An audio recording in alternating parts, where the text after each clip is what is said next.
இங்க ஒரு பொண்ணு அவ பாஸ் கூட ஷாப்பிங்க்கு வந்திருக்கா. அப்ப அந்த கடையில இருக்கிற ஆஃபருக்காகவே கூட்டம் கூட்டமா அடிச்சு புடிச்சு வாங்கிட்டு இருக்காங்க. அந்த கூட்டத்துக்கு நடுவுல தான் இவளோட அம்மாவையும் அவ பாக்குறா. அது தெரியாம அவங்க அம்மா கீழே விழுந்துடுறாங்க. இத பார்த்ததுமே ஓடி போய் தூக்கலாம் ட்ரை பண்றா. அதுக்குள்ள இவளோட பாஸ் இந்த மாதிரி சீப்பா வாங்குறத எப்பதான் நம்ம மக்கள் நிறுத்த போறாங்களோன்னு தெரியலன்னு சொல்றாங்க. அதை கேட்டதுமே அவங்கதான் இவளோட அம்மான்னு காட்டிக்க வேண்டான்னு பார்த்தும் பார்க்காத மாதிரி திரும்பிடுறா. அவ பாக்குறத அவங்க அம்மாவை இப்ப பாத்துறாங்க. சோ இவளை கூப்பிடலான்னு அவங்க ட்ரை பண்றாங்க.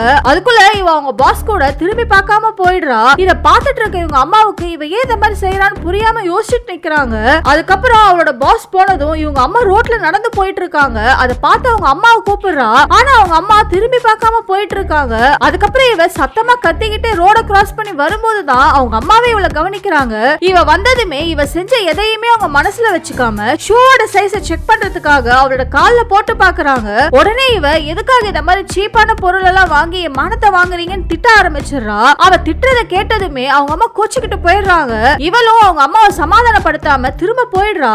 ஆனா அன்னைக்குதான் அவங்க அம்மாவை அவ கடைசியா பார்க்க போறான்னு அவ தெரியாமலே இந்த மாதிரி எல்லாம் பேசிடுறா. அன்னைக்கு நைட்டே இவ வீட்டுக்கு வந்து பார்த்தா இவங்க அம்மா வீட்டுல இப்ப இல்ல. அப்பதான் அவளுக்கு ஒரு போன் கால் ஒண்ணு வருது. அது கேட்டதுமே அவ ஷாக் ஆயிடுறா. ஏன்னா இவங்க அம்மா இப்ப ஆத்தோரமா கிடக்குறாங்க. அவங்க திங்ஸுக்கு பக்கத்துல இவளுக்குன்னு ஒரு லெட்டர் ஒண்ணு எழுதி வச்சிருக்காங்க. அதை பார்த்துதான் இவளுக்கு இப்போ போன் பண்ணி இன்ஃபார்ம் பண்றாங்க.